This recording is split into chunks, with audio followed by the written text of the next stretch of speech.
Bismillahirrahmanirrahim. Assalamualaikum warahmatullahi wabarakatuh. Innal hamdalillah nahmaduhu wa nasta'inuhu wa nastaghfiruh wa na'udzu billahi min syururi anfusina wa min sayyiati a'malina may yahdihillahu fala mudhillalah wa may yudlil fala hadiyalah. Asyhadu an la ilaha illallah wa asyhadu anna Muhammadan abduhu wa rasuluh. Halo semuanya, perkenalkan nama kakak Ayu Harisa dari Fakultas Keguruan dan Ilmu Pendidikan Universitas Sultan Ageng Tirtayasa. Nah, kakak di sini dari Pendidikan Fisika angkatan 2021. Di sini kakak akan melakukan video pembelajaran mengenai yang bertemakan yaitu berbuat baik kepada tetangga. Ini merupakan materi yang sangat menarik untuk kita ketahui dan kita pelajari karena ini merupakan bagian dari iman. Nah, teman-teman semua, sebelum kita memulai pelajaran hari ini, alangkah baiknya kita selalu berdoa kepada Allah Subhanahu wa taala agar Allah mudahkan kita dalam menuntut ilmu. Berdoa dimulai. Bismillahirrahmanirrahim. Raditu billahi rabba wa bil islami dina wa bi muhammadin nabiyya wa rasula. Rabbi zidni ilman warzuqni fahman. Berdoa selesai.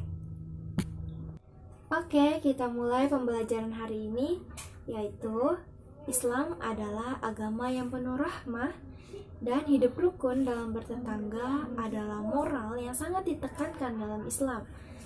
Dan kita sebagai masyarakat yang pastinya hidup bertetangga inginkan bagaimana masyarakat itu hidup dengan nyaman, hidup dengan tentram, hidup dengan aman. Ya, salah satunya yaitu berbuat baik dengan tetangga. Nah, adapun poin-poin yang nantinya akan kita bahas yaitu yang pertama, batasan tetangga. Yang kedua, bagaimana kedudukan tetangga bagi seorang muslim. Yang ketiga, anjuran berbuat baik kepada tetangga. Yang keempat, yaitu ancaman jika bersikap buruk kepada tetangga. Yang kelima, bagaimana bentuk-bentuk berbuat baik kepada tetangga. Yang keenam, bagaimana jika bertetangga dengan non-muslim. Yang ketujuh, bagaimana beretika yang baik kepada tetangga. Yang kedelapan, apa aja sih contoh-contoh berbuat baik kepada tetangga? Oke, kita masuk ke materi yang pertama, batasan tetangga. Nah, siapakah yang tergolong tetangga itu? Lalu, apa batasannya? Nah, karena besarnya hak tetangga bagi seorang muslim dan adanya hukum-hukum yang terkait dengannya, maka banyak para ulama pun membahas mengenai batasan tetangga. Para ulama khilaf dalam banyak pendapat mengenai hal ini. Sebagian mereka mengatakan tetangga adalah orang-orang yang sholat subuh bersamamu. Sebagian lagi mengatakan 40 rumah dari setiap sisi. Sebagian lagi mengatakan 40 rumah di sekitarmu atau 10 rumah dari tiap sisi. Dan beberapa pendapat lainnya. Namun, pendapat-pendapat tersebut dibangun atas riwayat-riwayat yang lemah. Oleh karena itu, Syekh Muhammad Nasiruddin Al-Albani berkata, semua riwayat dari Nabi SAW yang berbicara mengenai batasan tetangga adalah lemah, tidak ada yang sahih. Maka zahirnya pembatasan yang benar adalah sesuai urf, yaitu silsilah al-hadis dhaifah. Sebagaimana kaidah fikih yang berbunyi al-urfu haddu ma lam yuhaddidu bihi asy syar'u. Adat kebiasaan adalah pembatas bagi hal-hal yang tidak dibatasi oleh syariat. Sehingga yang tergolong tetangga bagi kita adalah setiap orang yang menurut adat kebiasaan setempat dianggap sebagai tetangga kita. Oke, kita lanjut yang kedua, yaitu kedudukan tetangga bagi seorang muslim. Baginda Nabi Shallallahu Alaihi Wasallam memberitahu kita bahwa kesempurnaan iman seseorang adalah bagaimana dia memuliakan tetangganya. Sebagaimana sabda Rasulullah Shallallahu Alaihi Wasallam, Man kana yu'minu billahi wal yaumil akhir falyukrim jarah, yang artinya barang siapa yang beriman kepada Allah dan hari akhir, hendaklah ia memuliakan tetangganya. Hadis riwayat Bukhari dan Muslim. Nah, bagaimana teman-teman jadi tahu kan bahwasannya hak dan kedudukan tetangga bagi seorang muslim sangatlah besar dan mulia. Oleh karena itu, kita sebagai manusia yang hidup bertetangga hendaklah senantiasa selalu berbuat baik kepada tetangga kita agar kita bisa menerapkan hadis Rasulullah yang tadi disebutkan, insya Allah. Baiklah, kita lanjut ke materi yang ketiga, yaitu anjuran berbuat baik kepada tetangga. Karena demikian penting dan besarnya kedudukan tetangga, Islam pun memerintahkan umatnya untuk berbuat baik terhadap tetangga. Sebagaimana firman Allah Subhanahu wa taala dalam Quran surah An-Nisa ayat 36 yang berbunyi, A'udzu billahi minasyaitonir rajim. Bismillahirrahmanirrahim.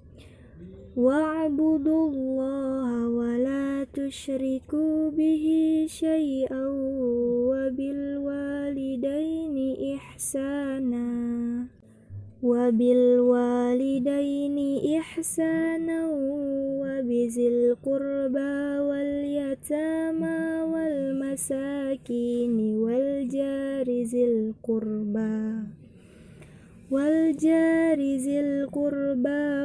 jaril junubi was sahibi bil jambi wabnis sabili wa ma malakat aymanukum innallaha la yuhibbu man kana mukhtalan fakhura, yang artinya, dan sembahlah Allah dan janganlah kamu mempersekutukannya dengan sesuatu apapun, dan berbuat baiklah kepada kedua orang tua, karib kerabat, anak-anak yatim, orang-orang miskin, tetangga dekat dan tetangga jauh, teman sejawat, ibnu sabil, dan hamba sahaya yang kamu miliki. Sungguh Allah tidak menyukai orang yang sombong dan membanggakan diri. Maka jelas sekali bahwa berbuat baik terhadap tetangga adalah akhlak yang sangat mulia dan sangat ditekankan penerapannya, karena ini diperintahkan oleh Allah dan Rasul-Nya. Baiklah, kita masuk ke materi yang keempat, yakni ancaman atas sikap buruk kepada tetangga. Nah, di samping anjuran, syariat Islam juga mengabarkan kepada kita ancaman terhadap orang yang enggan dan lalai dalam berbuat baik terhadap tetangga.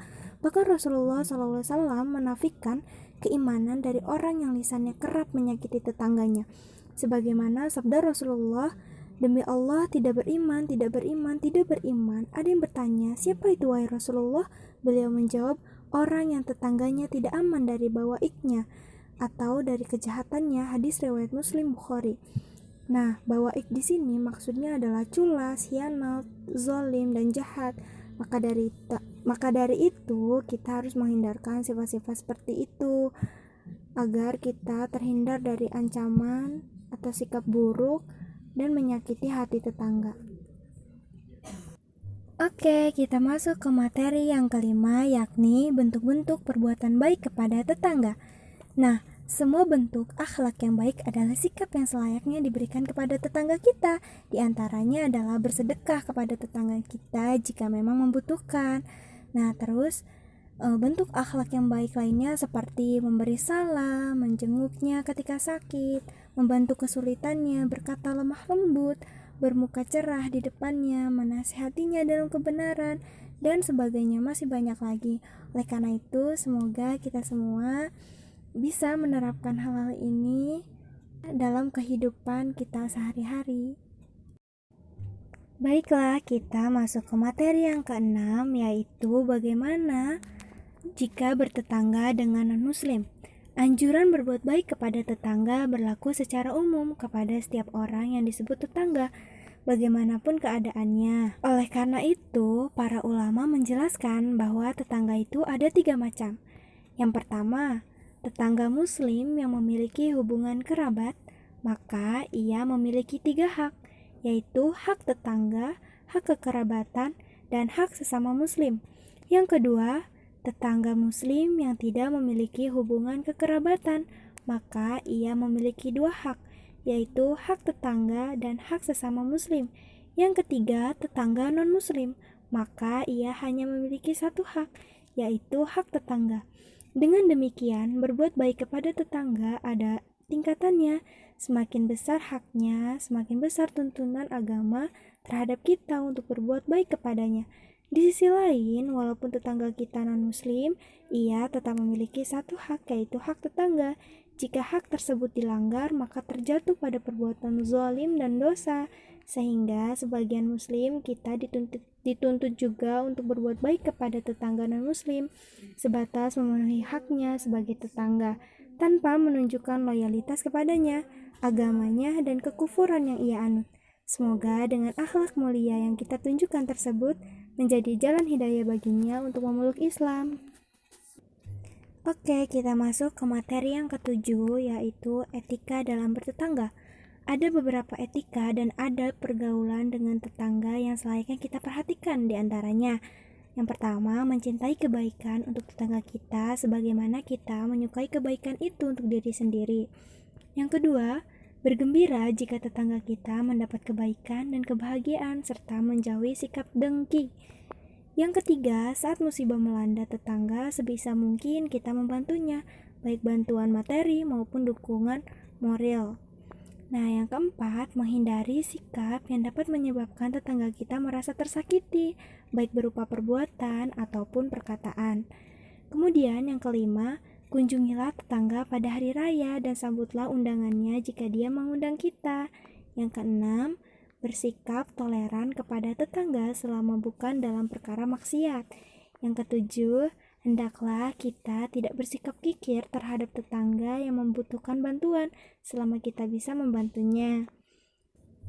Nah, berikut ini adalah gambar-gambar atau contoh-contoh dalam berbuat baik kepada tetangga. Semoga kita bisa mencontohnya. Amin. Alhamdulillahirrabbilalamin. Bagaimana materi hari ini? Semoga menambah ilmu dan wawasan kita. Dan marilah kita tutup pembelajaran hari ini dengan membaca hamdalah, alhamdulillahirrabbilalamin, dan doa kafaratul masjid. Bismillahirrahmanirrahim. Subhanaka Allahumma wa bihamdika asyhadu an la ilaha illa anta astaghfiruka wa atubu ilaik. Sampai jumpa. Wassalamualaikum warahmatullahi wabarakatuh.